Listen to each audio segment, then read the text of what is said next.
दोस्तों, मैंने अभय से ये मौका इसलिए मांगा क्योंकि जो नेक्स्ट स्पीकर हैं उनके बारे में अगर मैं आपसे बात करूं, एक young PhD member, young professor, Dubai based financial consultant, लेकिन उनकी ये सारी चीजें बहुत छोटी हैं उनकी दूसरी अचीवमेंट्स के मुकाबले। हार्वर्ड बिजनेस स्कूल में इन्हें बुलाया जाता है बात करने के लिए। अगर कमोडिटीज के बारे में बात की जाए तो दुनिया के कुछ सिलेक्टेड टॉप अथॉरिटीज में इनकी गिनती होती है। सारे साउथ अफ्रीकन सब कॉन्टिनेंट में, you name a south African country, और वहां के प्रेसिडेंट या प्राइम मिनिस्टर से इनका डायरेक्ट टच है, क्योंकि सारे साउथ अफ्रीकन सब कॉन्टिनेंट में इन्होंने कमोडिटी एक्सचेंजेस इस्टेब्लिश किए हैं, करते चले जा रहे हैं। कुछ दिनों पहले की बात है, मध्य प्रदेश सरकार ने मुझे एक डेलीगेशन को लीड करके साउथ अफ्रीका भेजने का निर्णय किया। हमारे डेलीगेशन को वीजा ही नहीं मिल पा रहा था, पीयूष भाई टिकट वगैरह सब बुक हो रहे थे। तब मैंने इनसे कहा, अपनी दुविधा बताई। इन्होंने मेरे सामने बैठे बैठे स्कॉट डेविस नाम के साउथ अफ्रीका के फॉरेन मिनिस्टर को फोन किया और अगले 1.5 घंटे में हमारा वीजा आ गया। देखिए, मैं बड़े फक्र के साथ ये कह सकता हूं कि मुझे अग्रज कहते हैं, बड़ा भाई कहते हैं। इन्हीं की वजह से मुझे ये मानने पे मजबूर होना पड़ा कि बड़ा भाई सिर्फ उम्र को छोड़ दिया जाए तो बाकी किसी भी मामले में छोटे से बड़ा नहीं होता, और छोटा वो होता है जो उम्र को छोड़ दिया जाए तो हर मामले में बड़े से आगे है।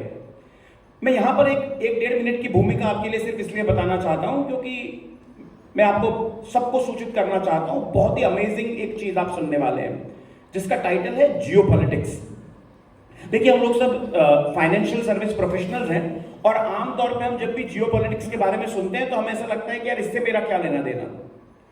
लेकिन अगर आप नासिम निकोलस तालिब को पढ़ेंगे ब्लैक स्वान में, वहां पे आपको पता पड़ेगा कि जब कोई सिस्टमिक लेवल पे इकोनॉमिक क्राइसिस आता है, जो प्लान्ड हो या अनप्लान्ड, और इकोनॉमिक क्राइसिस आपके लिए आपकी एनिमी कंट्री प्लान कर सकती है, तो फाइनेंशियल मार्केट्स इस पूरे इकोनॉमी का एक बहुत मैसिव हिस्सा है।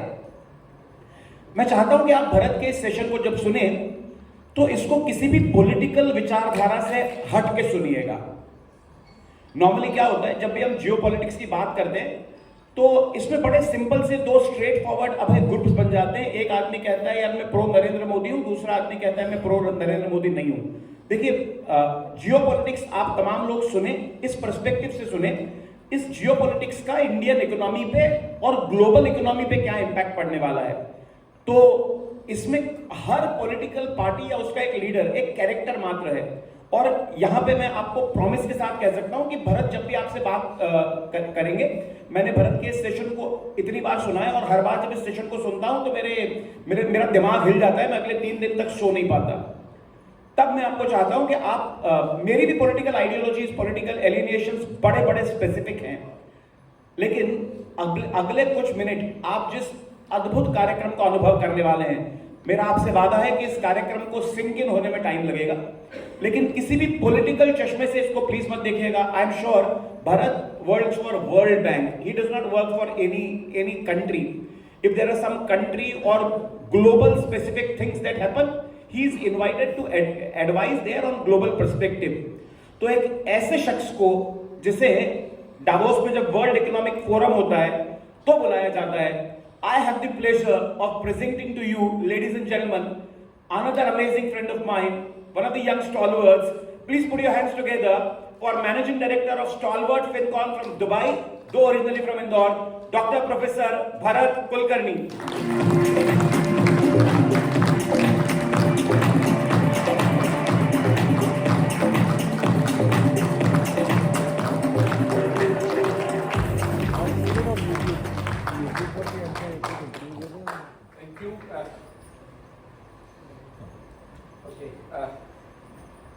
Good morning all of you. और बहुत खुशी है आज यहाँ के माइक,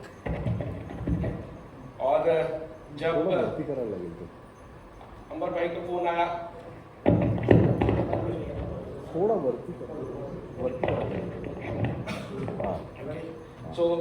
जब अंबर भाई का फोन आया कि आपको आना है, तो he is one person I can not say no to. He has been my mentor he has given a lot of things to me. I've learned a lot from him, and thank you, Ambar bhai, for such a wonderful introduction. So, the fastest plane in the world takes about 3.5 hours to go around the world. I'm going to try to take you around the world in 30 or 40 minutes. So it will be a tough task. It will be something which I'll try to skip a lot of things. बहुत सारी चीज़ें मैं जिस पे बात करना चाहता हूँ, समय की पाबंदी के कारण शायद बहुत कम बात कर पाऊँ, बट कोशिश करूँगा कि आपको एक दुनिया का नज़ारा देखने को मिले कि दुनिया में हो क्या रहा है, क्योंकि आजकल जो हम देखते हैं टीवी पे शायद वो सच ना हो, उसके पीछे की कहानी क्या है। घटनाएं तो बहुत देखते हैं हम, और उसके बारे में बहुत चीजें हमें बताई जाती हैं, और मैं जानबूझ के कह रहा हूं हमें बताई जाती हैं, क्या असल में चीज है वो समझना ये एक बहुत जरूरी चीज है, क्योंकि तभी हम समझ सकते हैं कि दुनिया कहां जा रही है, where is this world heading to. तो और कई बार ये होता है, और this is something which is always said, कि अगर आपको भविष्य में कुछ समझना है, भविष्य का अंदाजा लगाना है, तो आपको पहले पास्ट को समझना पड़ेगा। क्या हुआ है वो आपको बताएगा कि क्या होगा। तो इसलिए कई हिस्टोरिकल चीजों पे भी मैं टच करूंगा, और ब्रीफली ये आज का मेरा ये है। अंबर भाई ने पहला टॉपिक मेरा कवर कर ही दिया है। उसके बाद will talk about the new world order, कि कैसे इकोनॉमिक बेस शिफ्ट हो रहा है, why is India and China becoming so prominent. उसके बाद will talk about the economic supremacy, China's aspiration और डिस्टेबलाइजिंग कॉन्फ्लिक्ट्स, यूक्रेन वॉर है, मिडिल ईस्ट है, यहाँ क्या हो रहा है, क्या इसके पीछे के कारण है। तो ये एक अगले 40 मिनट का मेरा शेड्यूल है। आपको प्रश्न बहुत होंगे, प्लीज आप जहाँ पे भी आपको लगे कि कुछ चीज आपको पूछनी है, आप मुझे रोकिए, and I will be very happy to explain. To start with the new world order, उसके लिए कुछ हमें हिस्टोरिकल चीजें समझनी पड़ेगी, कुछ तारीखें मैं आपको कुछ सालों का जिक्र करूंगा। पहला साल है 1453। 1453 में एक बहुत इंपॉर्टेंट चीज हुई थी जिसने दुनिया की दिशा बदल दी। वो था कॉन्स्टेंटिनोपल की हार। Constantinople fell into the Ottoman empire. The beginning of Ottoman empire happened in 1453. Second important thing that happened in 1453 was the large scale use of mobile printing presses. Two things combined, how did it change the direction of the world? 1453 में जो पूरा एक Europe was a savage battle से savage land, Europe एक ठंडा प्रदेश था जहां पे कोई सभ्यता भी नहीं थी इतनी बड़ी। 1453 के पहले Europe was not what we see as Europe today. सारा जो वर्ल्ड का नॉलेज था, मेसोपोटामियन सिविलाइजेशन का जो नॉलेज था, अलेक्जेंड्रिया की जो ये थी जो लाइब्रेरीज थी, उसका जो नॉलेज था, ये सारी चीजें कॉन्स्टेंटिनोपल में थी। और जब कॉन्स्टेंटिनोपल गिरा, उस समय ये सारी knowledge because of the printing press got migrated to Italy. और इटली में through the printing press it started to travel across Europe, और वो पूरा knowledge was been humans were able to preserve and transfer that knowledge in a much structured way. और वो 1853 में started what we are seeing today. What we see, the European dominance or European technological advancement actually started in 1453. बड़ी libraries, बड़ा knowledge base हमारे यहाँ भी था. The difference is we could not preserve that, we could not transfer that, we could not take it to a safer location, which the Italians did, the Europeans did, and because of that, Europeans started their renaissance, or the European resurgence started after 1453. So this is where the world changed, the world order changed, जहाँ पे पूरा world का economic और पूरा जो military या एक तरह से जो सेंटर पॉइंट वर्ल्ड का कॉन्स्टेंटिनोपल हुआ करता था, वो धीरे धीरे शिफ्ट होने लगा यूरोप में। वहाँ से जर्मनी, फ्रांस, इटली से जर्मनी, फ्रांस और स्पेन और अलग अलग कंट्रीज में ये हमको देखने को मिला कि कई नई चीजें आने लगी। So that was 1453 when the first we can say the medieval age ended and the modern world started. 1453 was that year. Then we talk about 1648, another very important year. Before we talk about 1648, the world order which we live in, उसमें एक शब्द हमें बहुत सुनने को मिलता है, sovereign. World is a sovereign, every country is a sovereign country. What does sovereign mean? संप्रभुता क्या होता है? Sovereign means that every country is independent within its border to take its own decisions. That is sovereignty. Never practiced in the world. That's the irony. Sovereignty is, in my opinion, is a myth. Might is still the right. Might is still right. That is what the world has been. So where does this sovereignty came from? So what we call it is the Westphalian concept of world order.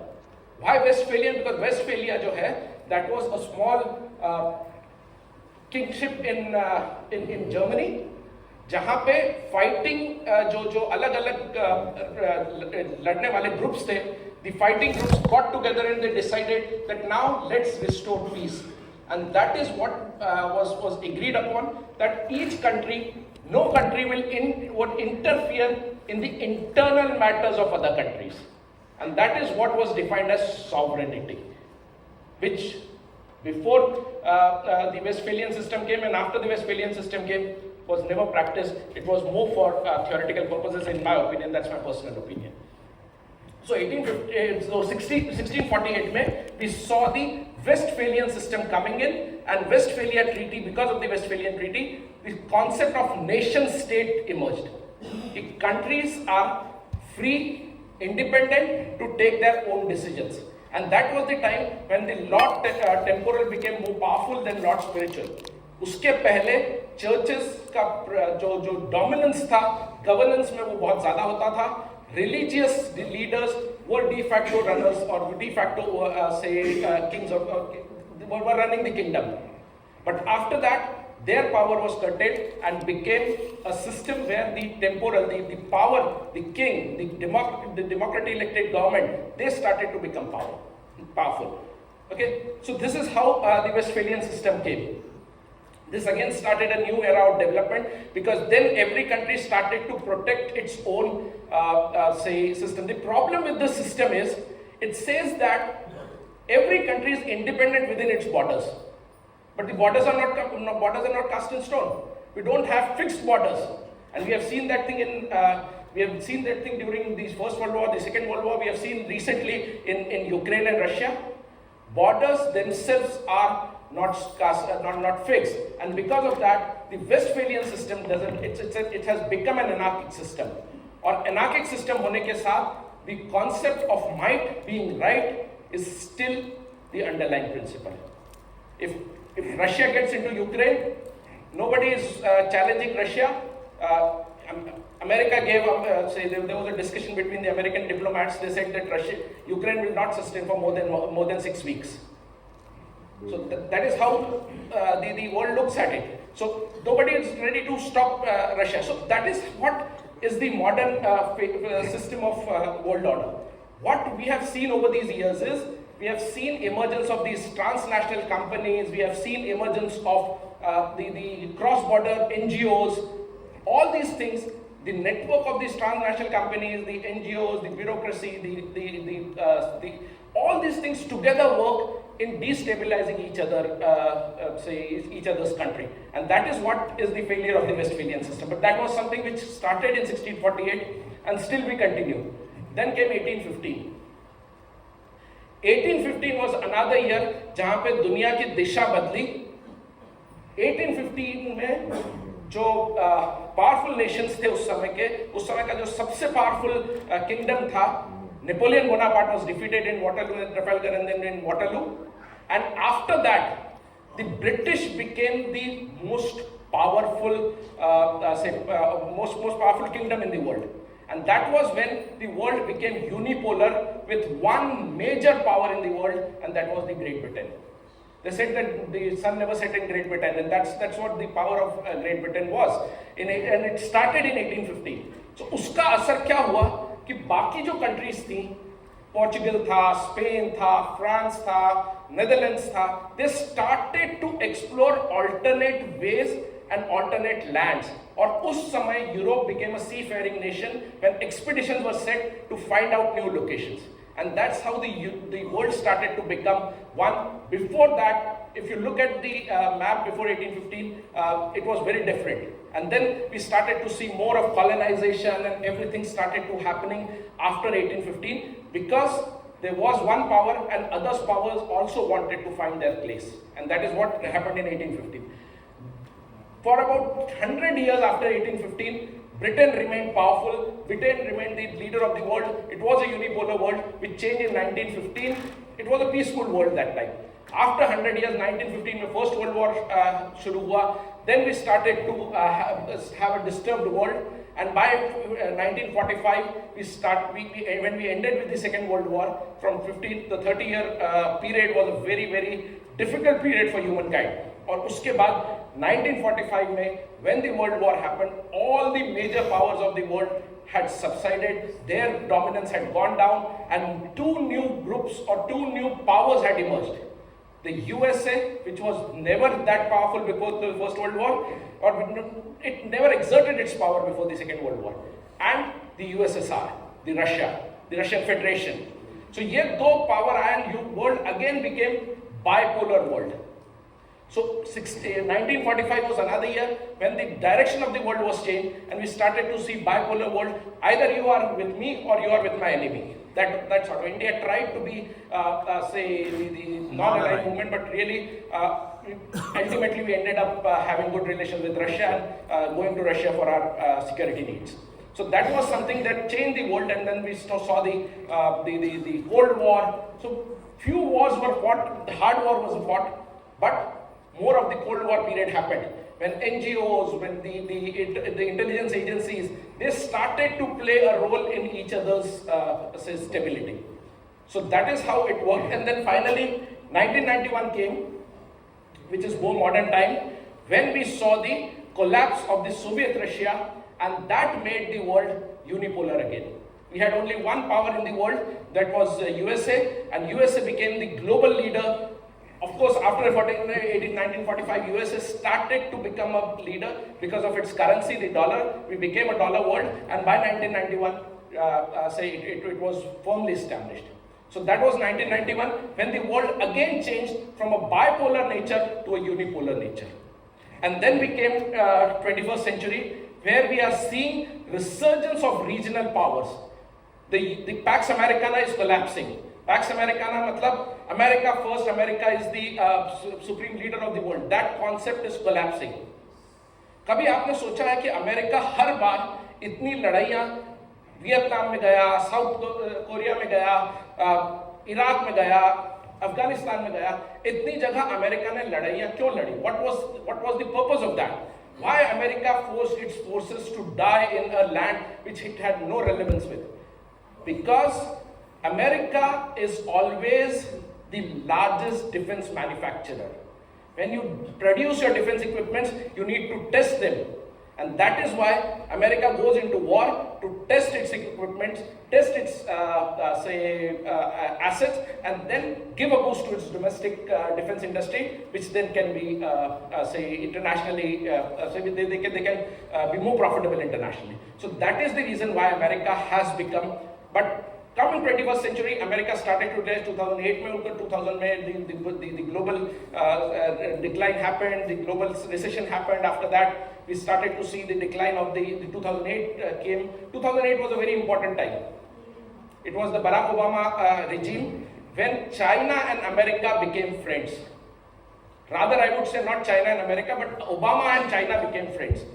And Obama and China became friends because China was the biggest financier that bailed out America from the 2008 crisis. And that is what we are seeing today also. I'll talk about that later.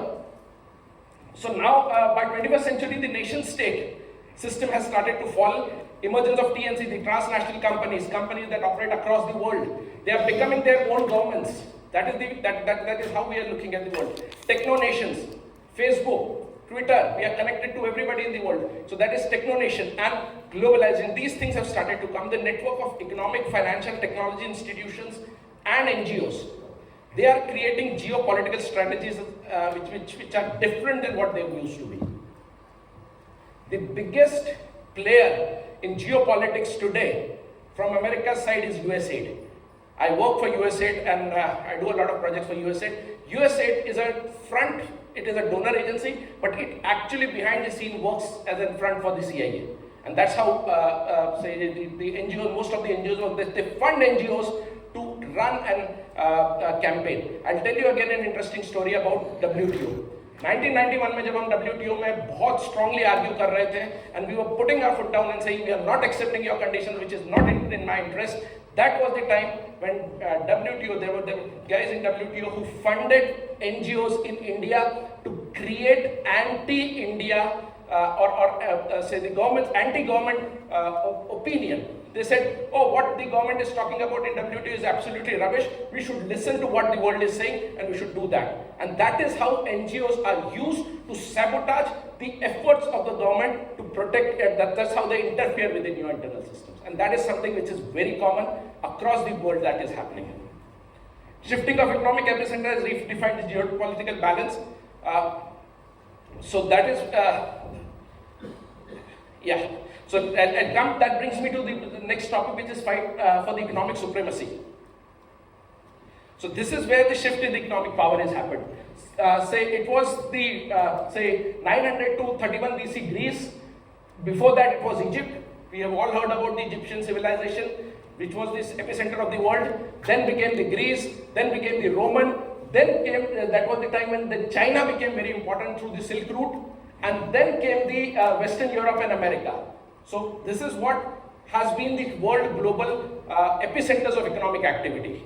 1600 के बाद Europe became, as I told you, 1453 में जब Constantinople गिरा, and then Europe का resurgence शुरू हुआ because of the knowledge that got transferred to the Europe. We saw Europe becoming the global superpower. In Europe and America becoming, because America was actually people migrating from Europe. So that started in 1600. But now where are we? What is the situation in 21st century? The economic epicenter has moved back to the east, Asia and Africa. These are the areas where the economic epicenter of the world is. This is where all the economic activities are happening. This is where the maximum growth is recorded. It is not it is not that suddenly a lot of smart Indians have started to be identified by the American corporates. There were equally smart Indians, no offense to Sundar Pichai or people like him. Equally talented, equally capable people were there in those companies earlier also. But now because your market is focused on India, you need an Indian to lead that company. It's a marketing gimmick in my opinion. I'm again saying I'm not I'm not talking about the capability of these guys. Very capable. But these guys should have got the opportunity much earlier. Why they are getting it now? Because India is becoming their major market. You talk to Procter & Gamble and they say, our next CEO, the global CEO, is working somewhere in Africa. Because that is the last frontier, that is where the maximum economic activities are going to happen. But is it my guess or does the data support it? Let's see. These are World Economic Outlook of July 2024. Latest outlook by the IMF. अगर आप देखेंगे United states world का पहले आप देखिए 3.3, 3.2, 3.3, 3.3% growth rate world की उन्होंने project की है. लेटेस्ट ग्रोथ रेट यूएस की आप देखेंगे तो 1.9, 2.6 से 1.9. US is in recession. Euro area 1.5. Latin America 2.7. So अगर 3.3 की ग्रोथ रेट अचीव करनी है तो where is this growth coming from? Because Europe, America, everybody is below average. Where is the growth coming from? The growth is coming from Middle East, Central Asia, Emerging Asia and Sub-Saharan Africa, which are above average. Middle East is 4%, Emerging Asia is 5.54%, Emerging Asia includes India and China, and Sub-Saharan Africa is another 4.1%, 3.4 to 4.1%. So this is why I am saying that the economic epicenter has moved from the west to the east. Everybody wants to be in the east. Everybody wants to operate in these regions because the economic activity, economic epicenter is here. So we are in an era when we are seeing India becoming one of the fastest growing economy in the world. We have our own opportunities now. And that is what is making India such a bright spot in the world economy. If you talk about 3.3 growth rate and you talk about 7 and 8 and 9% growth rate in India, you can see the difference. And that's why India has become so important. That's why everybody wants to be India's friend. That's why everybody wants to be in India. And that is where we as a finance professional also have a lot of opportunities. So that is what is economic projections for the year. G7, E7, F7. F7 is a new word, I'm sure a lot of you must have not known it. So G7 are the top 7 economies of the world. We have been hearing about that. Then we started talking about E7s. E7 is China, India, Indonesia, Brazil, Russia, Mexico, and Turkey. So 7 countries which were emerging, which have a potential of becoming big economies, but are not there yet.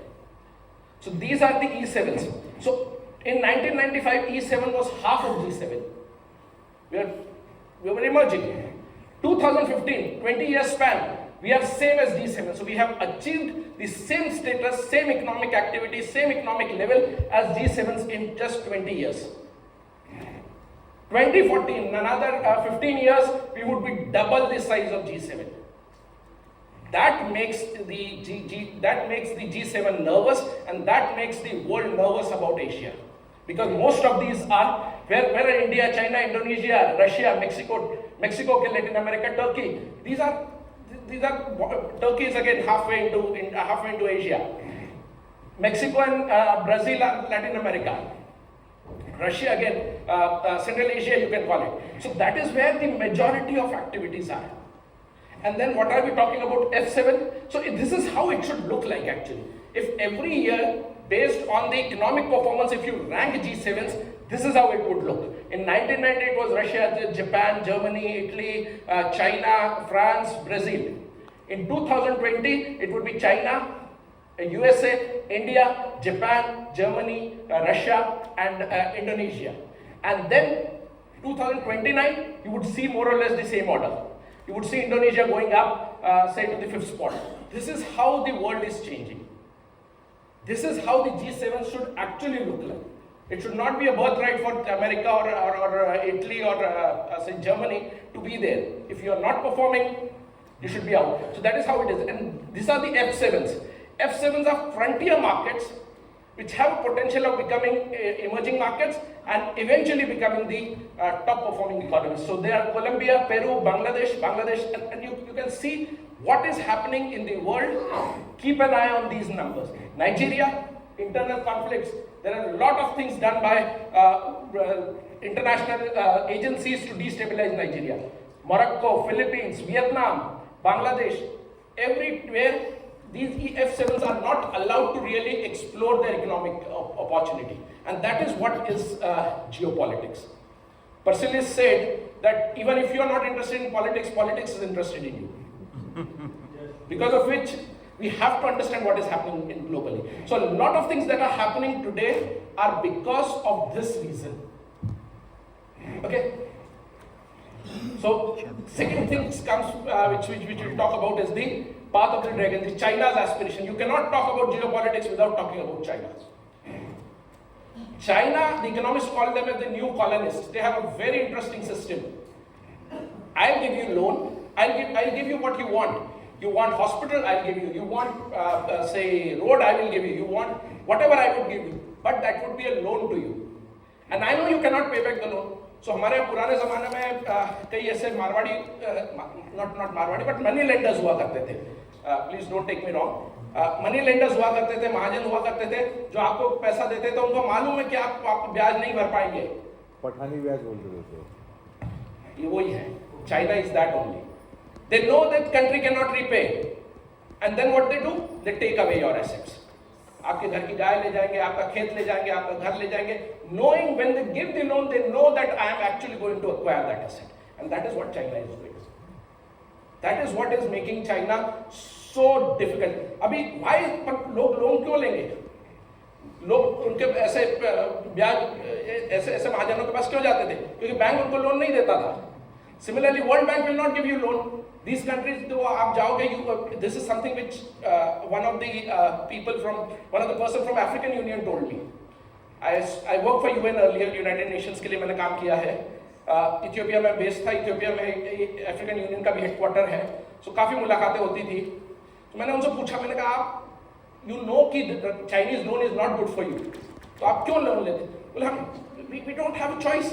हम America के पास जाते हैं, world bank के पास जाते हैं, America कहता है अच्छा आपका डेमोक्रेटिक गवर्नेंस का रेटिंग बताओ, आपका गे राइट्स का रेटिंग बताओ, आपका सोशल इंडिपेंडेंस का रेटिंग बताओ, ये सारी रेटिंग बताओ, then I will decide to give you loan. Chinese कहता है forget it, dictatorship I don't care, ये पैसा लो, ब्याज चाहिए मुझे, आपके असेट्स लिख के दो बस. So that is how China has dominated. That is how China has targeted the poor and the fragile countries. I'll give you a small incident. Again, Covid का हमने बहुत सुना. कोविड में चाइना का बहुत नाम हुआ, चाइना के ऊपर बहुत एलिगेशंस लगे. WHO ने एक शब्द नहीं बोला. Who is the WHO chief? Dr. Tedros. Okay, I know him personally because जब मैं इथियोपिया में काम करता था तो he was in the government that time. And we used to interact with him a lot.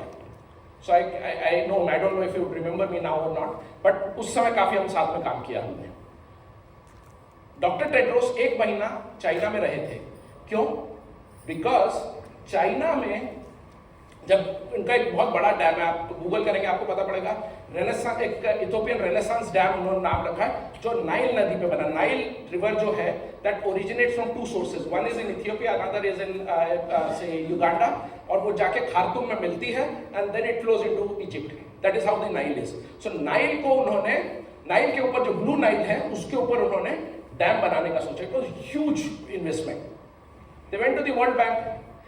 उस समय इसका हुस्न मुबारक की गवर्नमेंट थी इजिप्ट में. Hosni Mubarak was an American ally.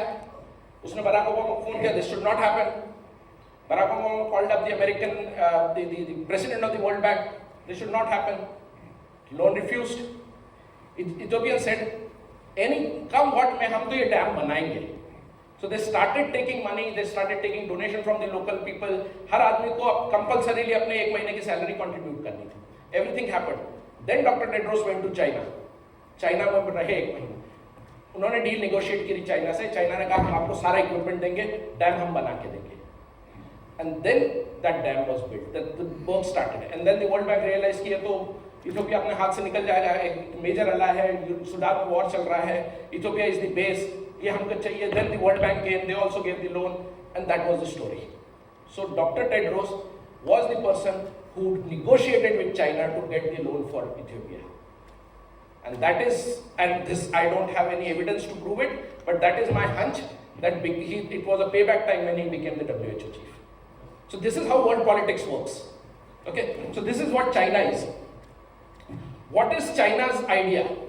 So Xi Jinping, when he came to power in 2013, he realized that centuries back the first cultural interaction with East and West started to happen through the Silk Route. And that was where China became powerful. Through the Silk Route, China became powerful. So they said, let's create a magic of the Silk Route again. Let's recreate that history. Let's party like it's 1973. Let's be the dominant player in the world again. And what we need to do, we need to revive the Silk Route. Silk Route was the route which passed from China till the Western countries.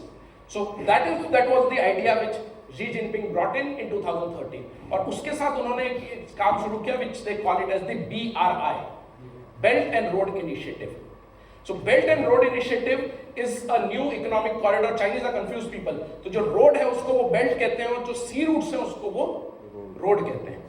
So that is how it is there. So ये जो है, this is a network of say railways, road, port, pipelines, economic corridors from running from China till the say till Madrid.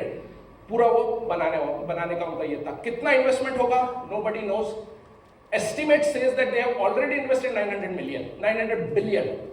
$900 billion have been already invested into that. How much more will go? Nobody knows. CPEC का हमने बहुत नाम सुना है. CPEC is one component. Okay, so this is what they are doing. पहले इसको OROB कहते थे, one road one belt, and then BRI का नाम दिया. This is how the Silk Road would look like. ये मैप है, ये बताता है सिल्क रोड कैसे बनेगा। ये चाइना, हमें कई बार लगता है कि चाइना से हमारी लड़ाई अरुणाचल प्रदेश में है, हमारी लड़ाई गलवान में है, हमारी लड़ाई चाइना से हिमालय के इधर है ही नहीं। 70-80% of the Chinese population is in the eastern part of China. The war is in the Indian Ocean. And what happens in Galwan, what happens in Arunachal, what happens in those regions is actually a distraction. It's actually a reaction on our initiative. They want you to react in a certain way. We were listening about reactions earlier, and we react. 2019 में 42 companies wound up their operations from China and were relocating. Only option, most viable option was India. January come January 2020, what happened? Galwan happened. 41 of those companies went to Indonesia. Why? Because we were a warmongering nation. China won that war. Why? Because it was a perception battle. It was not actually what was happening in Galwan. They wanted to scare off the investors, saying, you go to India, India is a warmongering nation. And we proved it. So that is why मैं कहता हूं कि हमें पर्दे के पीछे की कहानी समझना बहुत जरूरी है। ओके, तो ये पूरा उनका आइडिया है। जो रेड लाइन आप देख रहे हैं, this is the road and railway network that they would build. They would build a railway network from Xinjiang up till Rotterdam and Madrid. Road would go up to Moscow, Venice, and then there would be a sea route that will go from Xinjiang to Kuala Lumpur. Kolkata port was given to China in 2013. India was initially agreeing to give our Kolkata port to make Chinese base there. Can you believe that? And that was after 2013. When the government changed, they decided to scrap that. This is the image which was released by China in 2013. So after 2013, we decided we are not going to be part of it, and we are going to have our own network, our own system. And that is why China is not able to breach the Bay of Bengal forte of India. And that is why Alfred Thayer करके एक admiral थे US army के, US navy के, उन्होंने कहा था अगर आपको एशिया पे राज करना है, आपको इंडियन ओशन पे राज करना है. The people who, or the country that dominates Indian Ocean will be the country that will dominate Asia. So Indian Ocean right up till now is dominated by India, mainly because of our strategic control over Andaman and Nicobar Islands. So that is how this whole thing is working. So this is how it would work. Now coming to the Chinese problem, that is the Malacca dilemma. Malacca dilemma is that Chinese ships have to cross this Malacca dilemma, the Malacca Strait hai, that is between the Malaysian Peninsula and the Malay Peninsula and Indonesia. और ये जो जगह है, यहाँ से it goes. The ships have to pass through that, and they have to pass through this. This is the area where India controls. जो car Nicobar islands हैं, that is the Indian naval base. India is upgrading its naval base. India was never a seafaring nation. हमने कभी navy को importance दिया ही नहीं. We never gave importance to navy, primarily because our focus was Pakistan and China, which were all land-based wars. But now India is focusing more on the navy, and they are creating these bases. जिसके कारण we are seeing the Indian dominance in the Strait of Malacca. 80% of world oil trade, 80% of world's oil trade, or 70% of the global trade passes through Strait of Malacca. Every 6 minutes, there is a ship passing through Strait of Malacca. Every 6 minutes. That's the importance of Strait of Malacca. और Strait of Malacca को जो control करता है, अगर हम Strait of Malacca को control करते हैं, there are 7-8 choke points. I'll talk about that. अगर हम Strait of Malacca को कंट्रोल करते हैं, so we can control the Indian Ocean. And Indian Ocean is home for 23% of the world's resources: oil, gas, gold, titanium, uranium. ये सारे जो resources हैं, they are in Indian Ocean. That is why India cannot loosen its control on the Indian Ocean. That is very important. So this is the Strait of Malacca. This is how the whole traffic moves. The whole traffic moves from various ways. It has to pass through Strait of Malacca to go to China. So अगर हमने Strait of Malacca को strangle कर दिया, अगर हमने Strait of Malacca को दबा दिया, so then in that case automatically China will be stopped. And that is the China has a very, very negative geography. And that is what we call it as the Malacca dilemma. So what is China doing? China kuch to karega. So China has come up with this concept of string of pearls to encircle India and cut out India from the Indian Ocean. So string of pearls are network of ports across the Indian Ocean. So they have port in Hong Kong, Cambodia.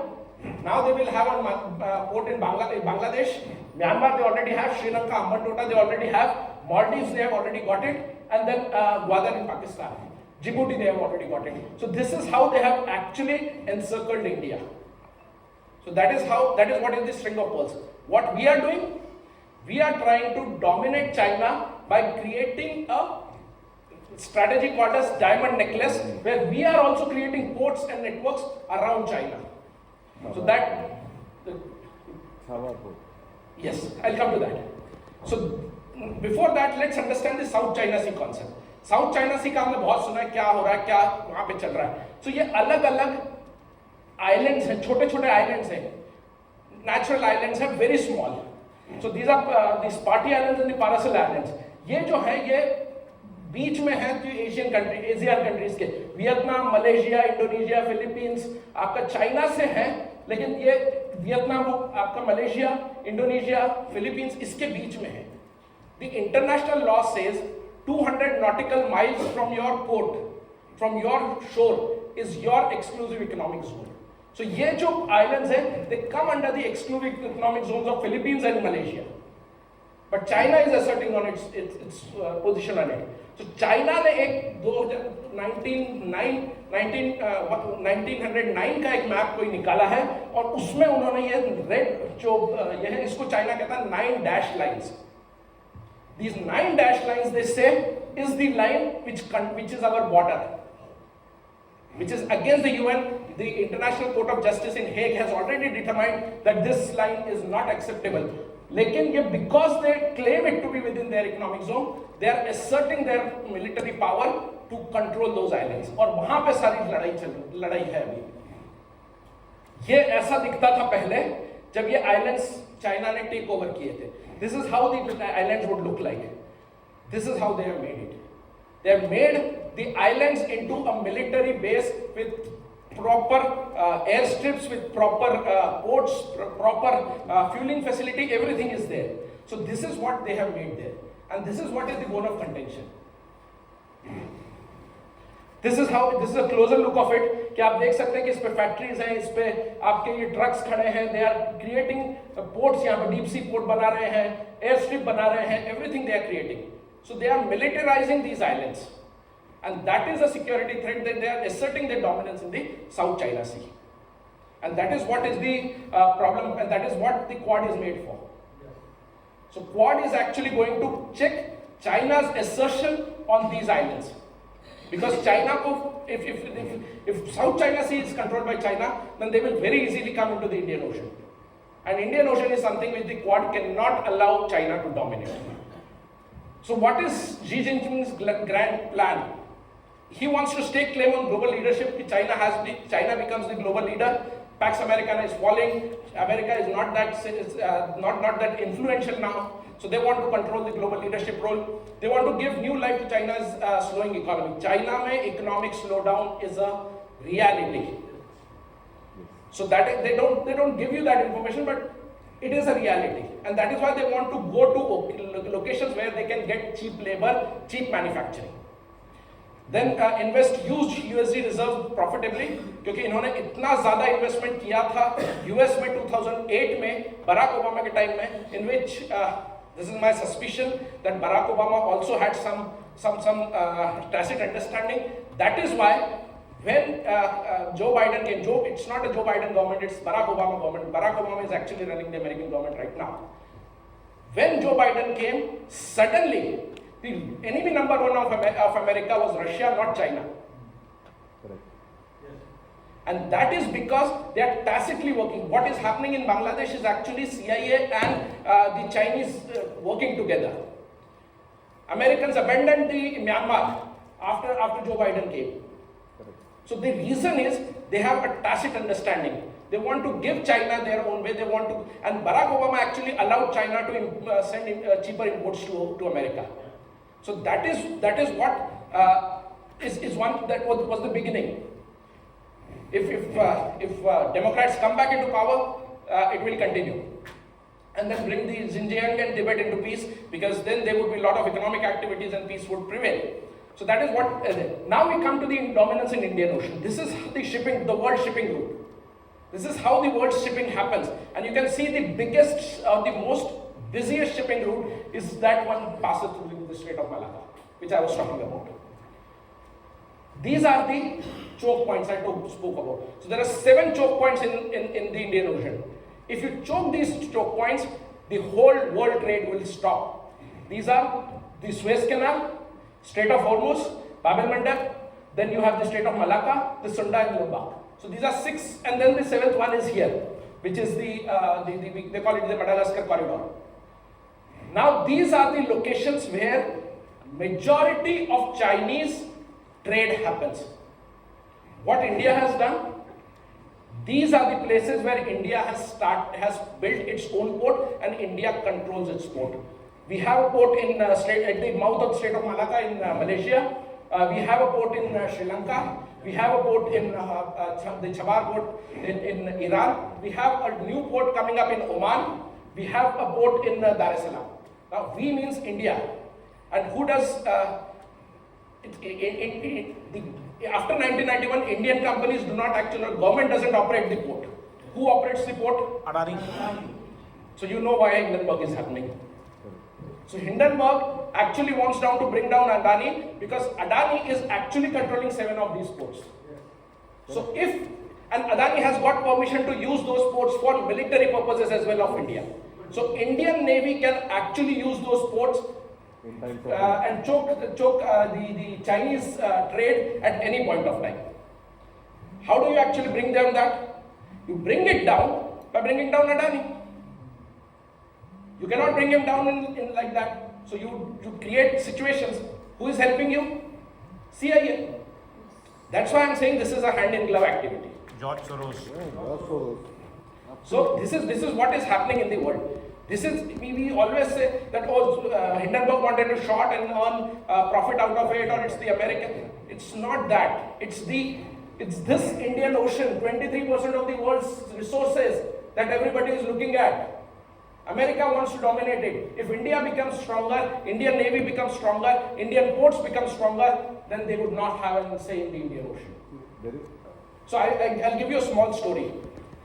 एक छोटा बच्चा था, हमेशा class में उसको समझ ही नहीं आता था, फेल हो जाता था। 14 साल उसी क्लास में रहा। छोटे छोटे बच्चे उसके साथ के सब बड़े हो गए, ये भी बड़ा हो गया, मूंछ आ गई, तगड़ा हो गया 6 फुट का। उस स्कूल में एक रूल था कि जो बच्चा गलत जवाब देता था उसको सारे क्लास वाले लपड़ मारते थे। इसका नाम था नाना। तो नाना, कई लोगों ने बोला नाना को कि नाना स्कूल जाना बंद कर दे, तू पास तो हो नहीं रहा, छोड़ दे। नहीं, मैं तो स्कूल जाऊंगा। नाना रोज स्कूल जाता था। एक दिन ऐसा हुआ कि नाना ने सही जवाब दिया, बाकी किसी को जवाब नहीं सूझा। अब नाना ने कहा आज मेरी बारी आई है। टीचर घबरा गया कि नाना तो 6 फुट का, ये इतना तगड़ा, ये सब बच्चों को क्या करेगा। उसने इमीडिएटली फोन करके सरपंच को बुलाया। सरपंच ने झांक के देखा तो पहला लड़का सरपंच का। नाना ने दरवाजा बंद किया, बोला अब मैं नहीं छोड़ूंगा, अब मेरी बारी आई है। सरपंच ने कहा नहीं, प्रिंसिपल को बुलाओ, स्कूल का रूल चेंज करो, ये रूल खत्म करो ताकि नाना हमारे बच्चों को नहीं मारे। वो नाना is India. Today we have become that powerful that the world wants to change the rules for us. Not to let India do what India wants to do, what India is capable of doing.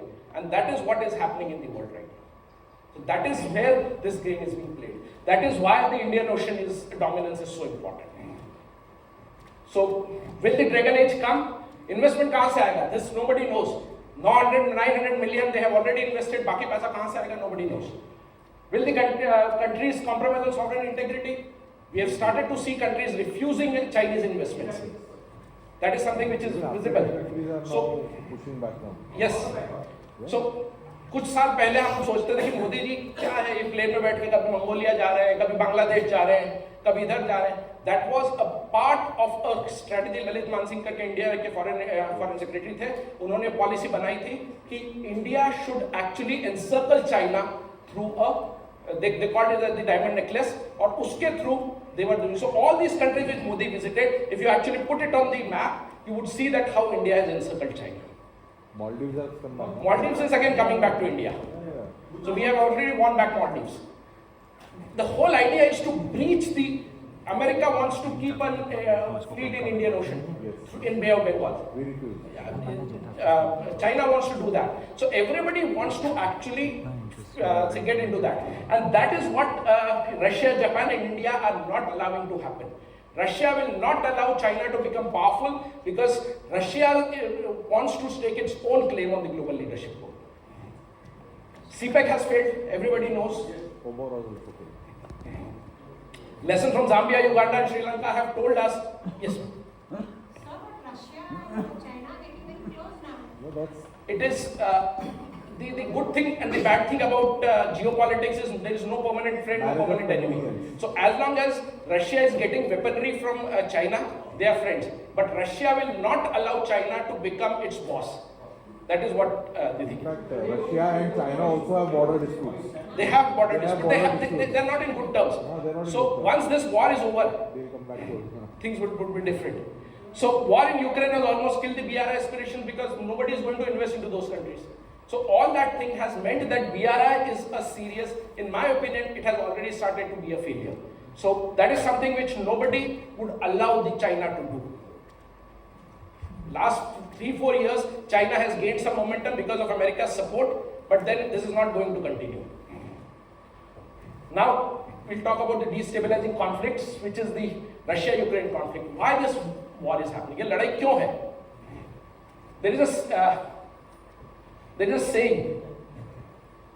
हमारे हिंदी में हम लोग कहते हैं कि जड़ जोरू जमीन ही सारी फसाद की जड़ होती है. इसको थोड़ा सा मैंने मॉडिफाई किया है. जड़ पानी जमीन ही सारे फसाद की जड़ है. These are the 3 reasons why this war is being fought. What is jar? That is the gold. Gold is the black gold, oil, gas. That is the thing. Zameen is the northern European plains. And the third is Pani, which is the Crimean. I'll explain it all the 3.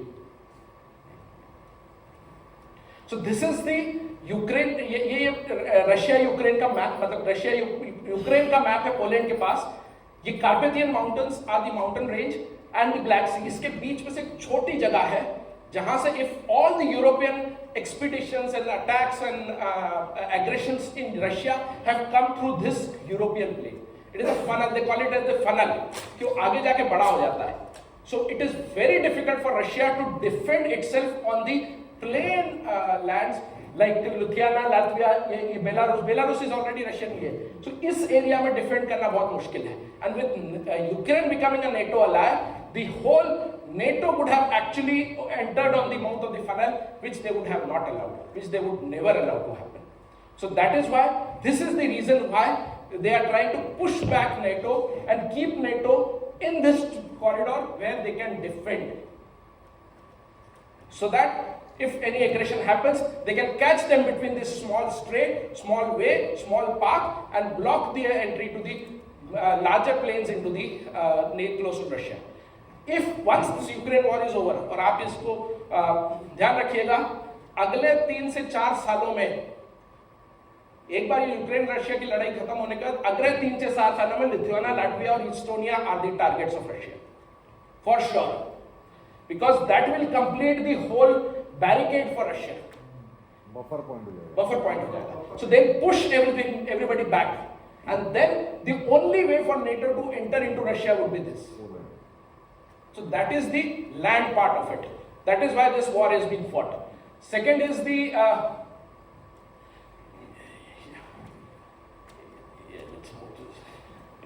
so this is the second thing. The Volgograd is the source through which पूरा trade होता है. And Volgograd is very close to Ukraine. इसलिए अगर आप Russia जहां पे Ukraine का पहला अटैक हुआ है, this is the place where they have started to gain control. They have created a buffer zone here. Why? Because this buffer zone will push back the NATO from Volgograd. Volgograd पे अगर कब्जा कर लिया, so then automatically the whole Russian trade can be stopped. So that is the security of Volgograd. This is where they have control. So जो Donbass और Luhansk है, that is here. So they have actually created a buffer within Ukraine to protect the entry to Volgograd. जिसको पहले Stalingrad भी कहते थे. तीसरा है ये Sebastopol. Crimea was annexed by Russia in 2014. Crimea को अनेक्स करने के पीछे रीजन था कि क्राइमिया के पास सेबास्टोपोल है, जो अकेला ऐसा पोर्ट है जहां से 12 महीने ट्रेड हो सकता है. बाकी 6 पोर्ट्स, बाकी जो पोर्ट्स हैं 6 महीने फ्रोजन रहते हैं. सो सेबास्टोपोल से आप ब्लैक सी और ब्लैक सी से मेडिटेरेनियन में आप जा सकते हैं. सो that is why Crimea was annexed. अब क्राइमिया को अनेक्स करने के लिए बाद क्राइमिया को जो पानी मिलता है that comes from the Dnipro river, वो ये कैनाल है. जब क्राइमिया को अनेक्स किया तब इन्होंने ये कैनाल बंद कर दिया यूक्रेनियंस ने. And because of that Crimea में पानी, Crimea is becoming an this is the north Crimean canal, जिसके कारण क्राइमिया में पानी खत्म हो चुका है पूरा, and it is becoming a desert. So 2 million लोग जो क्राइमिया में रहते हैं उनके एग्जिस्टेंस की बात हो गई. So that is why this is another reason why they have pushed back the Ukrainians and open the canal. So this is the war for water. Second reason is water. ये शायद दुनिया की पहली लड़ाई है जो पानी के लिए लड़ी गई है, मॉडर्न दुनिया की. अभी क्यों?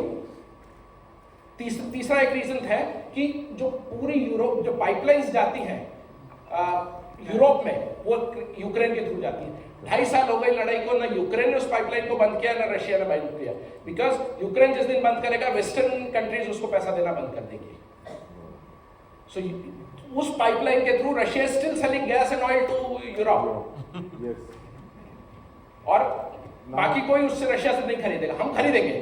That is why Jayशंकर said that. हम खरीदेंगे और हमको गाली भी मिलेगी उसके लिए.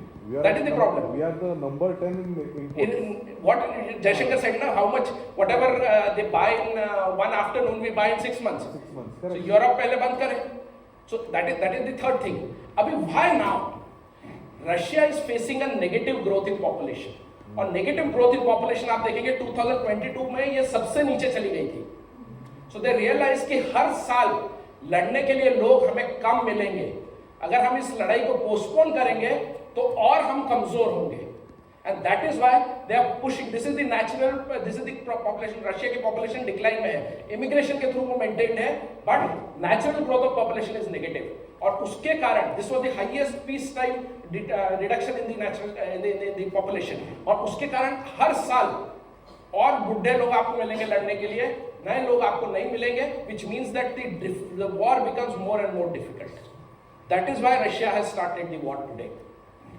Okay. 3 चीजों पे बात करूंगा ना, I'll wind up. I'll just पहला है मिडिल ईस्ट का डिस्टेबलाइजिंग कॉन्फ्लिक्ट, टर्की और जो हमारा हमास फिलिस्तीन का चल रहा है. So Middle East is a war between Saudi Arabia and Iran, proxy war. Saudi Arabia wants to control. Saudi Arabia is the leader, is the chief, wants to be the chief because they are the protector of the holy mosque in the Muslim world. And Iran says that we were the Khalifa, we are the descendants of Muhammad, so we are the real protectors of the Muslim world. 9 सालों तक, जब तक आपका ये लड़ाई चलती रही 79 से इराक के साथ, Iran was occupied, so Saudi Arabia had full time to dominate. लेकिन जैसे ही अमेरिका ने सद्दाम हुसैन को हटाया 2003 में, अरब स्प्रिंग शुरू हो गई. तो जहां पे शिया रूलर्स थे वहां पे सऊदी अरेबिया ने विद्रोह किया. जहां पे सुन्नी लीडर्स थे वहां पे ईरान ने लीडर्स किया. हिजबुल्ला अशिया ग्रुप, हुती अशिया ग्रुप. सो जहां जहां पे वही बशर अल-असद सीरिया में, he is a Shia leader, so supported by Saudi. The withdrawal is supported by Saudi Arabia. तो ये this has nothing to do.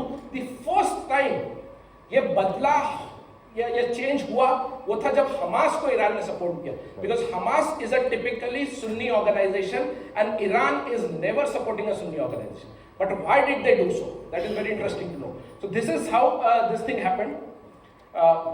Middle East का ये Turkey has become a new entrant. Turkey कहता है कि भाई हम तो ऑटोमन एम्पायर थे, so we are the real leaders of the Muslim world. So Turkey has started to put its hat also. So अब Turkey is Nagorno-Karabakh में Azerbaijan के लिए Turkey लड़ रहा है. So we are seeing this power play between the three countries. Turkey has become an economic superpower, not superpower, but Turkey has become an important power in the Central Asia. So they are trying to, they have alliance with Pakistan. So पहले होता था ना कि हम लड़ने के लिए कहीं से किसी को बुला लाए. So वो जो बाहुबली जिसको हम कहते हैं, तो टर्की का बाहुबली पाकिस्तान है. पाकिस्तान को पैसा देता है, पाकिस्तान की सेना जाके लड़ती है. It is actually a mercenary force now. That is the problem. So that is what is happening. Israel-Hamas conflict क्यों हुआ है? You know all the backgrounds. अभी ईरान ने क्यों इसको इंस्टिगेट किया? During the G20 there was an announcement कि India, middle east, Europe economic corridor बनेगा, which was going through India, Israel, Saudi Arabia up till it was bypassing Iran and going into Europe. Now Iran thought कि ये अगर बन गया, so I will lose out economic opportunity. So how to shoot it down? And Donald Trump worked very hard to bring Saudi Arabia and Israel close together, which meant that अभी तक किसी ने उनको recognition नहीं दिया था, which meant that Saudi Arabia would be the first country to recognize Israel. अगर Israel को Saudi Arabia recognize कर देता, so then they would have meant that Saudi Arabia and Israel would have become friends, Iran would have been isolated. So Iran actually instigated and supported and weaponized the Hamas to create this thing, so that they don't know how Israel will react. Israel reacted the same way. So now it is action against the Muslim world. So now Saudi Arabia cannot go and do business with Israel. The Galwan So that whole thing, the same thing. So they have actually stopped the Middle East, the peace in the Middle East. They have sabotaged the whole thing, and that is why this whole war, and that is why Hamas actually was supported by Iran. Now they are bringing in, say, Hezbollah, they are bringing in Houthis, everybody who is funded and supported by Iran, they are bringing them in. The whole reason is to sabotage that economic G20 decision. And that is where India has actually lost. Because this corridor would have meant that India is directly in the line of business. But we have lost it. So that is why this conflict happened. बहुत सारी चीजें हो रही हैं. So India is actually modernizing India has realized the importance of its say military, naval strength, and they are redeveloping the whole naval strength. 200 warships की हमें जरूरत है. जिस तरीके से अभी हम कर रहे हैं, around about 170-180 warships we would be having it by 2027. और अगर वो हो गया, so our dominance in the Indian Ocean would be very strong. But कैसे इसको derail करा जाए? बांग्लादेश हो गया, आप नेपाल में प्रॉब्लम आ गई, श्रीलंका में प्रॉब्लम आ गई. सो इंडिया का सारा defence allocation is going into protecting it's borders rather than modernising the navy. 2.5%. That is what is happening. So I'll stop here. There is a very interesting saying I read on one of the African runners' wall when I went to meet him. Every morning in Africa, gazelle wakes up and runs. He knows he needs to run faster than the slowest lion. The lion knows that he needs to run faster than the fastest gazelle.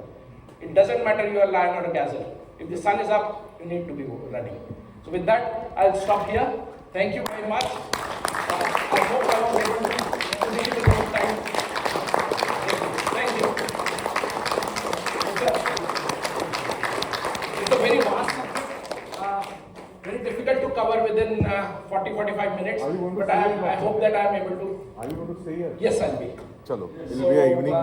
I hope I was able to do the justice with this. Yes, absolutely. More than.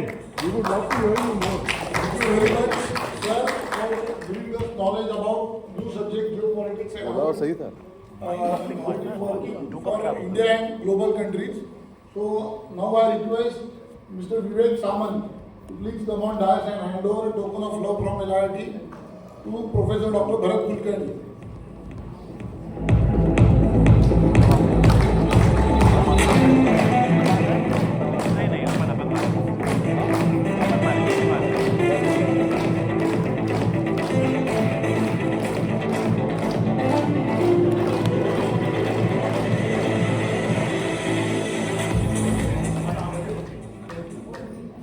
Friends, 15 minutes tea break. We will be here at exact 11:30.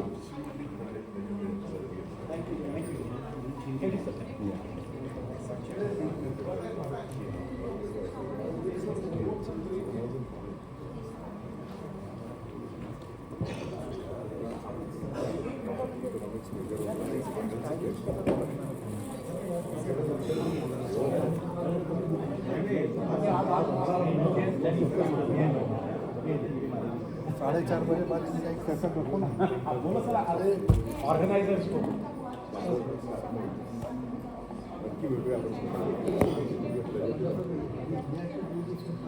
अरे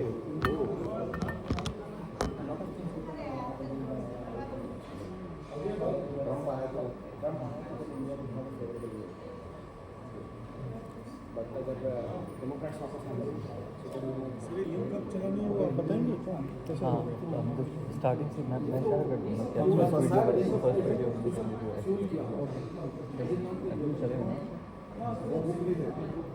बताने के लिए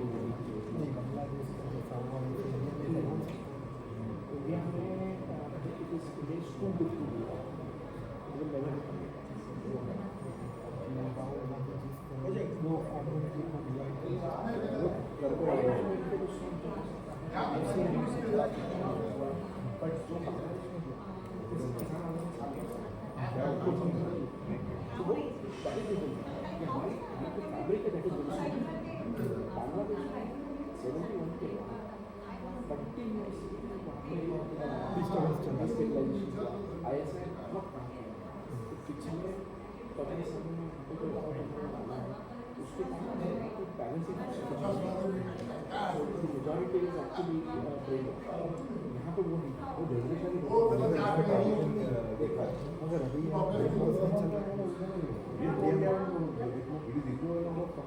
India में बहुत मुश्किल